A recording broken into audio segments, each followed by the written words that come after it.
തട്ടുകടകളിൽ കിട്ടുന്ന നാടൻ തക്കാളി റോസ്റ്റാണ് ഇന്നത്തെ വീഡിയോ. ഇതിനു വേണ്ടി 3 സവാളയും 4 തക്കാളിയും 3 പച്ചമുളകും വേണം. സവാളയും തക്കാളിയും ഇങ്ങനെ വട്ടത്തിൽ അരിഞ്ഞെടുക്കണം. ഇനി ഒരു 2 ടേബിൾ സ്പൂൺ വെളിച്ചെണ്ണ ചൂടാക്കാം. അതിലേക്ക് തക്കാളി കഷ്ണങ്ങൾ ഇങ്ങനെ നിരത്തി വെച്ച് കൊടുക്കാം.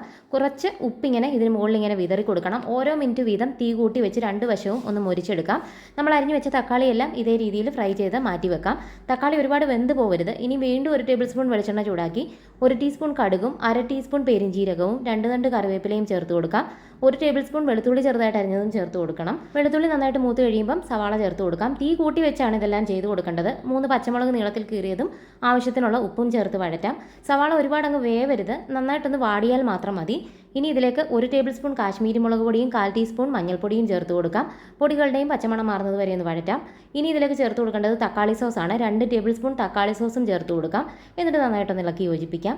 ഇനി അടുത്തായിട്ട് നമ്മൾ ഫ്രൈ ചെയ്ത് വെച്ചിരിക്കുന്ന തക്കാളി കൂടി ചേർത്തിട്ട് ഇളക്കിയെടുക്കാം. ഉപ്പ് നോക്കിയിട്ട് വേണമെങ്കിൽ അല്പം കൂടി ഉപ്പ് ചേർത്ത് കൊടുക്കാം. അങ്ങനെ തട്ടുകട സ്റ്റൈൽ തക്കാളി റോസ്റ്റ് തയ്യാറായി.